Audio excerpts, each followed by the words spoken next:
Hola familia, qué bueno poder estar conectados. Esperamos que este mensaje sea de mucha bendición para tu corazón. Los invitamos a que se pongan cómodos en sus casas y no se olviden, hogares conectados, hogares bendecidos.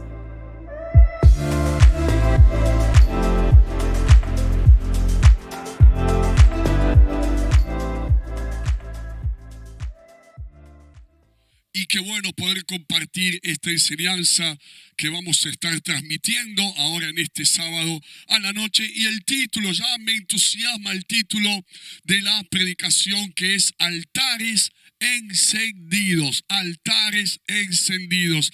Y antes de ir al relato que nos va a servir para justamente hablar de los altares encendidos, recordemos que el altar es el lugar en donde, por lo menos en la antigüedad, se alababa a Dios, se adoraba a Dios, le rendían culto a Dios, le rendían ofrenda y le entregaban ofrenda al Señor. El altar era el centro de la alabanza y el culto al Señor. Por eso el título del sermón de hoy es Altares Encendidos. Hoy ese altar del cual estamos hablando, si bien en la antigüedad era un lugar físico al cual se podía ir, hoy ese altar es un lugar espiritual y el altar está levantado para aquellos que lo han levantado en cada uno de nuestros corazones y en cada casa y en cada hogar que en esta noche está participando de la reunión online. Y vamos al pasaje que está en Primera de Reyes, capítulo 18, versículo 20 al 24. Hoy vamos a estar viendo la parte 1 de este sermón, Altares Encendidos, y mañana, domingo, vamos a estar viendo y escuchando la parte 2 de Altares Encendidos. Por eso es muy importante, si tienen la oportunidad de poder escuchar el sermón de hoy y también el sermón de mañana, domingo. Y dice lo siguiente en el versículo 20. Acab convocó en el monte Carmelo a todos los israelitas y a los profetas. Elías se presentó ante el pueblo y dijo: ¿hasta cuándo van a seguir indecisos? Si el Dios verdadero es el Señor, deben seguirlo, pero si es Baal, síganlo a él. El pueblo no dijo una sola palabra. Entonces Elías añadió: yo soy el único que ha quedado de los profetas del Señor. En cambio, Baal cuenta con 450 profetas. Tráiganos 2 bueyes, que escojan ellos uno, lo descuarticen y pongan los pedazos sobre la leña, pero sin prenderle fuego. Yo prepararé el otro buey y lo pondré sobre la leña, pero tampoco le prenderé fuego. Entonces invocarán ellos el nombre de su Dios y yo invocaré el nombre del Señor. El que responda con fuego, ese es el Dios verdadero. Y todo el pueblo estuvo de acuerdo. Antes de ir a las enseñanzas, porque este pasaje es una historia real, pero que también tiene muchos aspectos que nos sirven de simbolismo para que hoy podamos aprender y ser inspirados por Dios a través de esta enseñanza. ¿Cuál era el escenario? El pueblo de Israel había dejado a Dios, influenciados lamentablemente por sus gobernantes, que eran el rey Acab y la reina Jezabel. Y así como se habían alejado de Dios, se habían volcado y habían empezado a adorar a un ídolo, un dios con D minúscula llamado Baal. ¿Quién era el dios Baal? Era el dios de la fertilidad, el dios de la cosecha y el dios de la lluvia.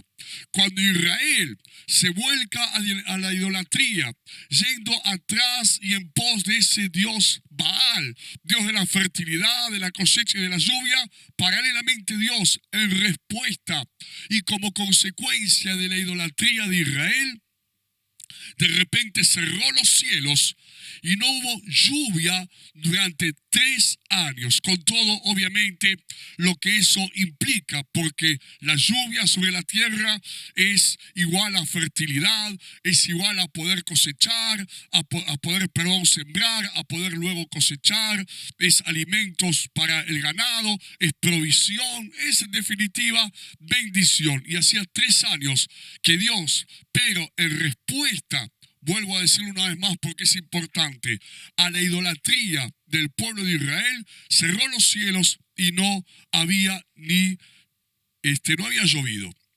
Y me gusta esta pregunta que le hace Elías al pueblo. Le dice, ¿hasta cuándo van a seguir indecisos? En la versión 1960 dice, ¿hasta cuándo claudicarán entre dos pensamientos? ¿Qué es indecisos? ¿Qué es claudicar entre dos pensamientos? Es igual a ir y venir en la mente y en el corazón y no terminar de definirse. Era como que el pueblo de Israel no terminaba de definirse, iba y venía porque sabían en su interior que había un Dios verdadero, que había sido siempre el Dios de Israel, pero a la vez se habían dejado influenciar, engañar por el mensaje de Acab y de la reina Jezabel, y por lo tanto habían llenado sus vidas de idolatría. ¿En qué eran indecisos?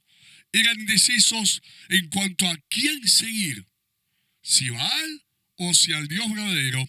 Eran indecisos en cuanto a quién rendirle culto y en quién poner su fe y su esperanza.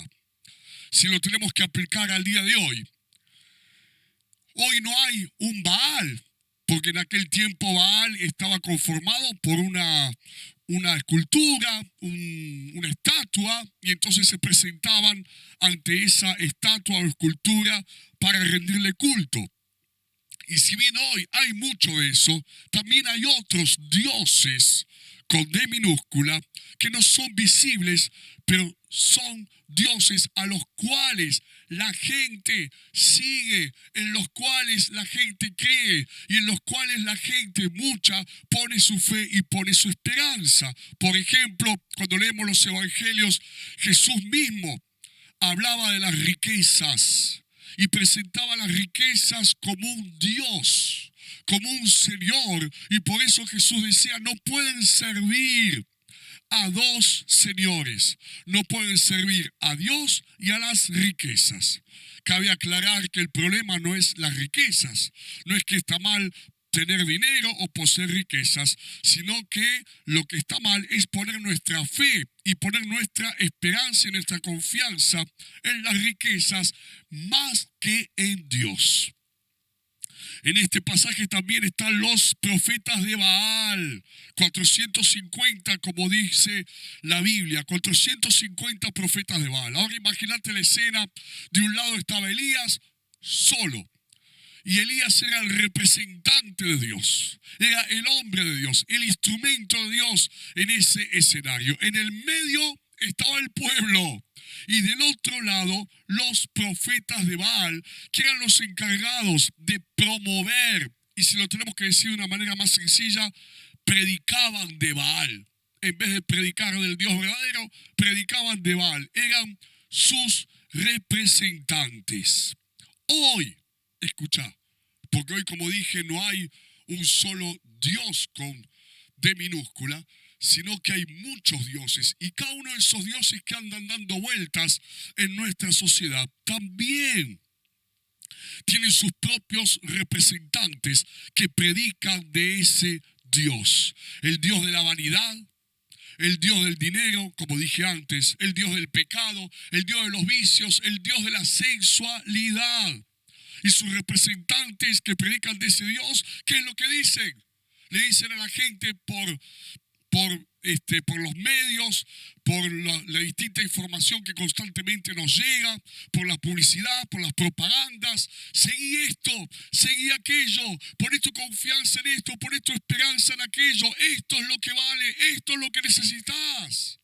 Y ahí está la gente, como el pueblo de Israel, yendo detrás de esos dioses, obedeciendo a esos dioses y invirtiendo su tiempo, su vida, su dinero y su esfuerzo también para poder satisfacer su necesidad, pensando que esos dioses lo van a poder hacer.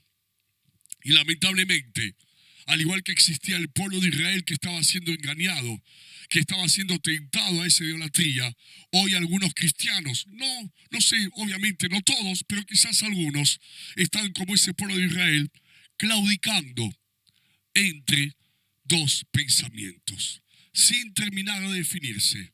Y si bien saben que son cristianos, si bien saben que pertenecen al pueblo de Dios, como el pueblo de Israel, porque no dejaba de ser el pueblo de Dios, sin embargo se están dejando confundir, engañar, atraer por esos dioses que constantemente nos están predicando a través de los medios, a través de los medios de comunicación, de la publicidad, de las propagandas, de la gente que nos rodea, pensando que esa es la verdad y lo que necesitamos.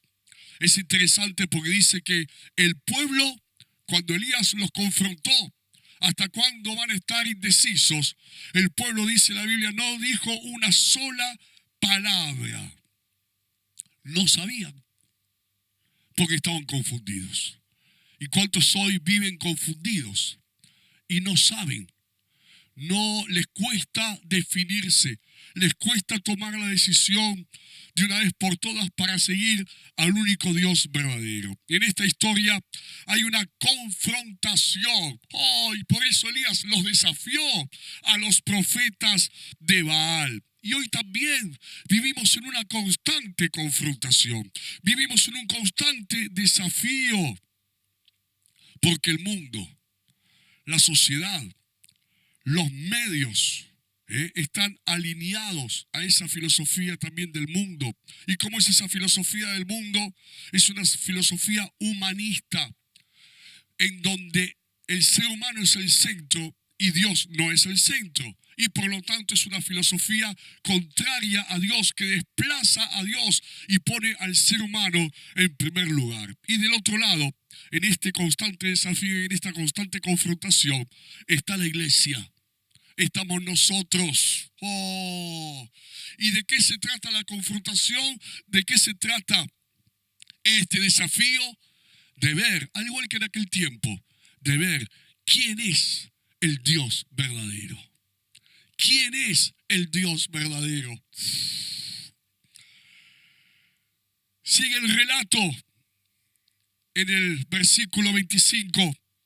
Dice entonces, versículo 25, dice entonces Elías les dijo a los profetas de Baal: ya que ustedes son tantos, escojan uno de los bueyes y prepárenlo primero. Invoquen luego el nombre de su Dios, pero no prendan fuego. Los profetas de Baal tomaron el buey que les dieron y lo prepararon e invocaron el nombre de su Dios desde la mañana hasta el mediodía. Baal, respóndenos, gritaban, mientras daban brincos alrededor del altar que habían hecho. Pero no se escuchó nada, pues nadie respondió.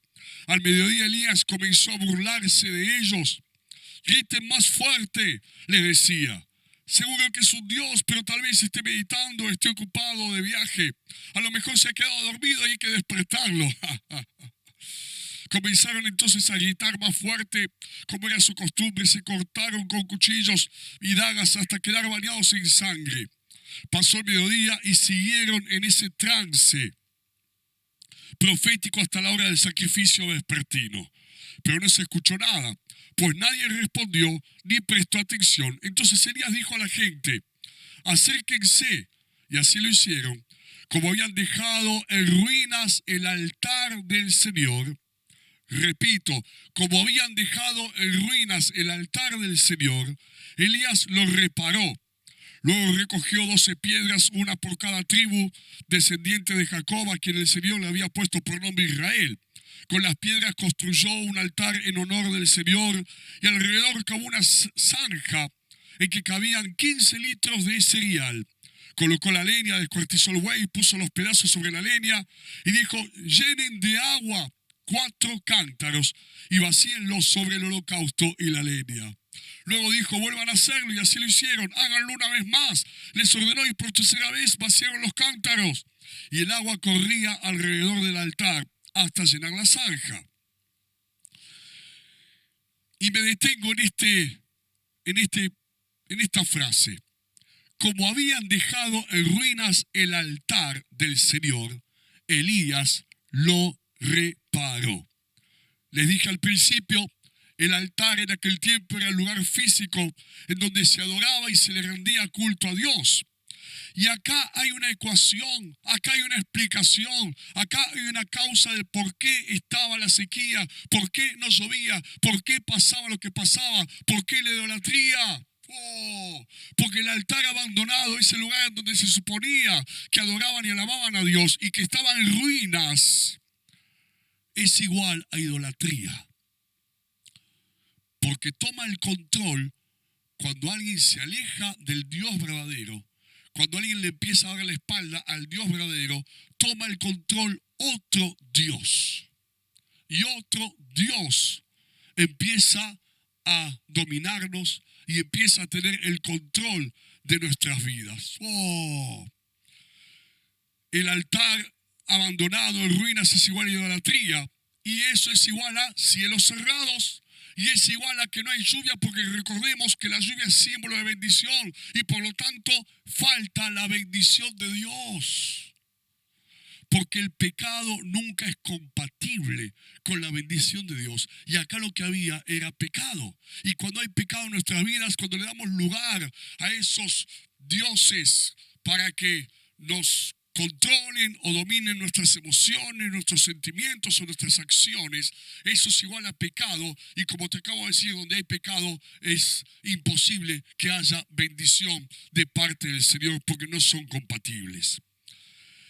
¿Qué hizo Elías entonces? Lo primero, en ese desafío, en esa confrontación, en esa batalla sin armas, pero espiritual, que había entre Elías y los profetas de Baal, entre la luz y las tinieblas. ¿Qué hizo Elías? Lo primero que hizo, construyó el altar. El altar no lo construyó Dios.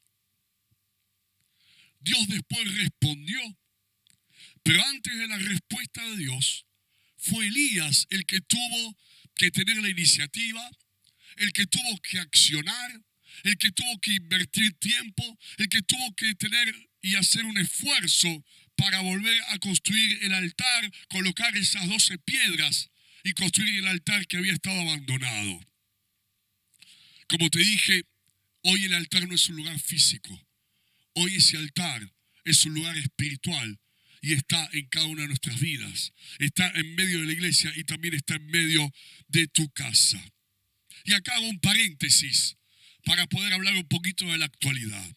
¿Cuál es la diferencia entre recibir, como lo estamos haciendo hoy? Ustedes están allá del otro lado de la pantalla y están recibiendo este mensaje. En un momento más van a recibir la oración, la impartición. Vamos a clamar por cada vida, cada necesidad, para que Dios obre milagros, sanidades, cambie realidades, traiga salvación a los perdidos y todo lo que estamos necesitando de parte del Señor. Esa respuesta donde hay una necesidad. Eso es lo que vamos a estar haciendo. Y los que están participando de esta reunión online están recibiendo. Y está muy bien. Y hoy estamos justamente en la era de las pantallas, en donde todo está al alcance de un clic. Haciendo un clic, escuchás una predicación. Haciendo un clic, escuchás una alabanza. Haciendo un clic, escuchás y recibís. Volviendo a la palabra recibir, una enseñanza. Y está muy bien. Pero cuando alguien hace ese clic frente a esa pantalla y se sienta en una silla, en un sillón o vaya a saber, está recibiendo. Y hoy, obviamente es más fácil recibir que buscar. Porque para recibir simplemente me tengo que acomodar y hacer el clic.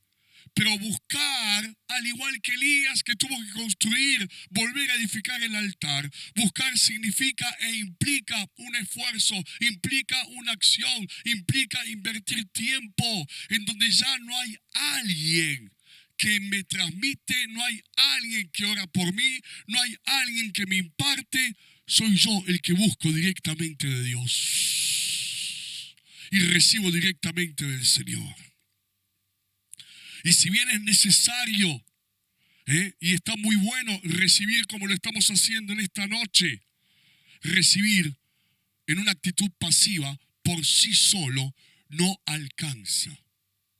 Recibir y buscar se complementan el uno al otro, porque recibir por sí solo no reemplaza a tu búsqueda personal, a cuando vos te arrodillás, a cuando vos clamás, a cuando vos te pones a leer la Biblia, a cuando vos te pones a alabar sin que haya nada ni nadie de por medio, directamente a la presencia de Dios. Puedo sentarme y mirar una prédica, escuchar una alabanza o recibir una enseñanza como lo estamos haciendo hoy. Pero después soy yo, sos vos, somos nosotros los que nos tenemos que arrodillar, buscar a Dios, leer su palabra y construir como lo hizo Elías, porque Dios no construyó el altar, Elías construyó el altar. Y porque nadie va a construir nuestro altar, nadie va a construir el altar que nosotros tenemos que construir. Y hoy más que nunca, ante las limitaciones que todos conocemos, porque ya hace tiempo que no tenemos las reuniones presenciales, y si bien las tuvimos como un pequeño oasis en el verano, el año pasado estuvimos 8 meses sin reuniones presenciales. Hoy más que nunca cada uno tiene que ser responsable, cada uno tiene que tener la madurez y empezar a crecer, dejar de ser, este tiempo nos lleva a dejar de ser niños espirituales, bebés espirituales, dependientes, en un sentido figurativo, de esa mamadera espiritual que alguien nos dé de una manera constante, y empezar a crecer, ser maduros espirituales y empezar a construir nuestro altar, mantener nuestro altar, atender nuestro altar, para que no pase lo que le pasó al pueblo de Israel, que en un momento el altar estaba en ruinas, abandonado, y por eso Dios cerró los cielos y vino la sequía. Acordate, nadie lo va a hacer por vos. Y hoy tu casa necesita un altar. Hoy tu familia necesita un altar. Hoy vos necesitas y todos necesitamos. No hay nadie que pueda estar exceptuado. Todos necesitamos construir ese altar. ¿Qué tenía ese altar? Un sacrificio. En este caso, el buey. Y me hace acordar, es imposible no pensarlo, a Jesús, que fue el sacrificio perfecto, fue el Cordero de Dios sacrificado en la cruz por nuestros pecados. Y así como Jesús fue el sacrificio de Dios para que hoy seamos perdonados de nuestros pecados hace más de 2000 años, hoy el sacrificio, y así como para Elías fue ese buey, hoy el sacrificio somos nosotros. Es tu vida, mi vida, nuestra voluntad, nuestro tiempo, nuestra fuerza, nuestra alma y nuestro corazón. Por eso Romanos, capítulo 12, versículo 1 y 2, dice: por lo tanto, hermanos, tomando en cuenta la misericordia de Dios, les ruego que cada uno de ustedes, en adoración espiritual, ofrezca su cuerpo como sacrificio vivo, santo y agradable a Dios. Y escuchá, no se amolden al mundo actual, que está lleno de ídolos, de dioses, sino sean transformados mediante la renovación de su mente. Así podrán comprobar cuál es la voluntad de Dios, buena, agradable y perfecta.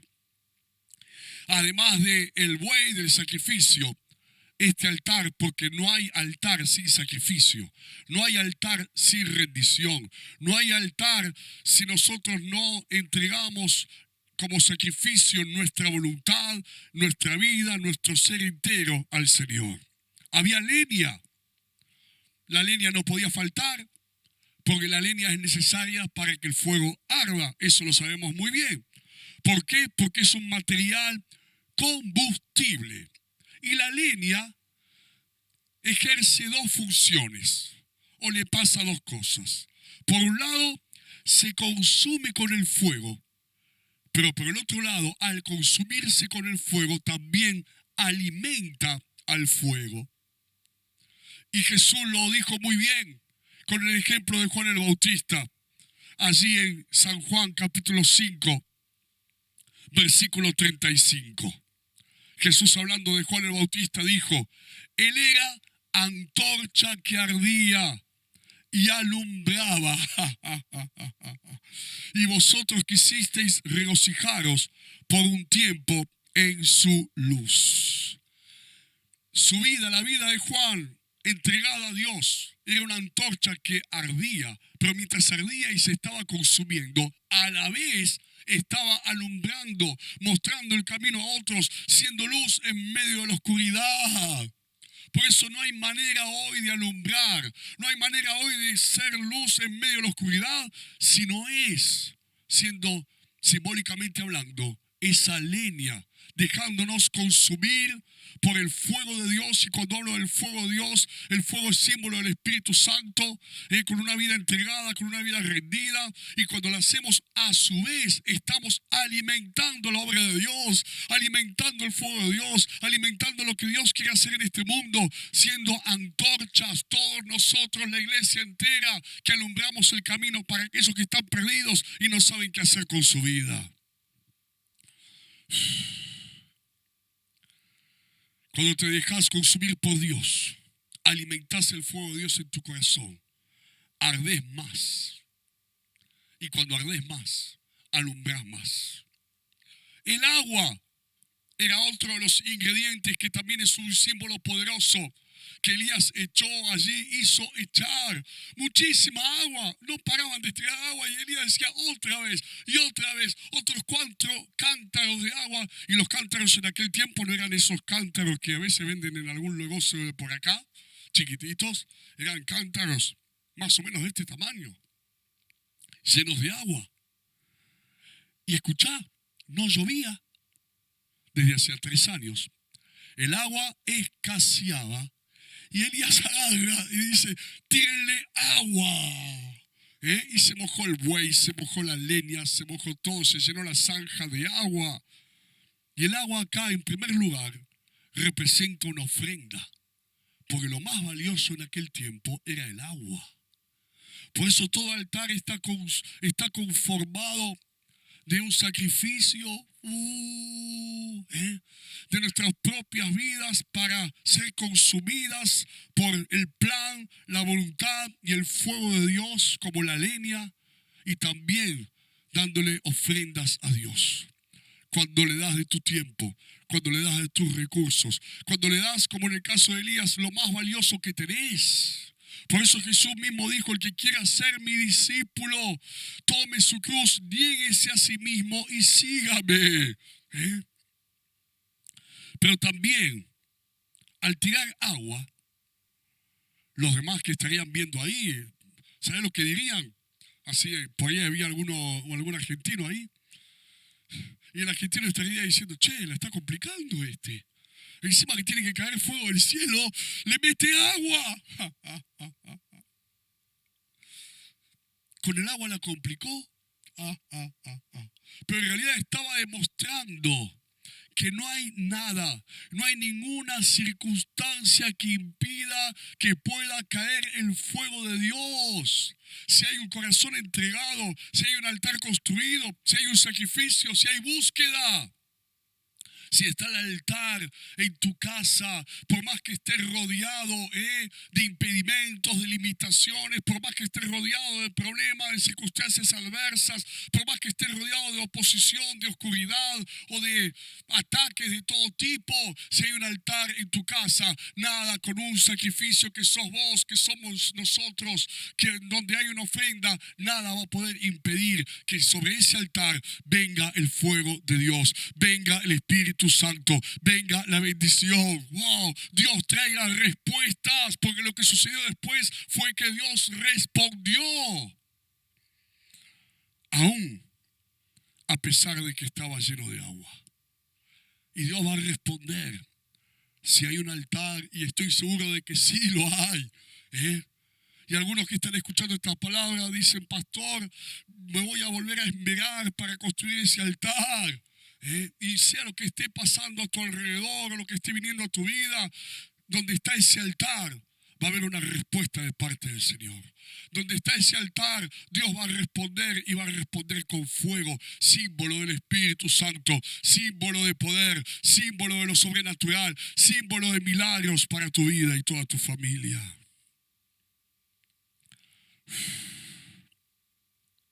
¿Cuál fue la respuesta de Elías? Y escuchá, a la sequía. ¿Cuál fue la respuesta de Elías? A la idolatría y el pecado que los rodeaba. ¿Cuál va a ser la respuesta nuestra, de cada hermano, cada hermana? ¿Cuál va a ser la respuesta de la iglesia a todo lo que nos está rodeando? Porque estamos en un mundo idólatra, en una sociedad idólatra que quizás no se postra delante, por lo menos algunos no se postran delante de una estatua, ¿sí? Pero sí se postran delante de otros dioses invisibles, pero que no dejan de ser dioses por más que no se vean. ¿Cuál va a ser la respuesta de la iglesia a la sequía que hay aquí a nuestro alrededor, en la sociedad en la cual estamos? La respuesta de Elías fue construir un altar. Y la respuesta de la iglesia en este tiempo tiene que ser construir un altar. Construir un altar.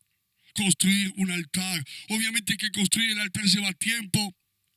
No es lo más cómodo. Lo más cómodo para muchos de nosotros cristianos quizás es sentarnos y hacer un clic.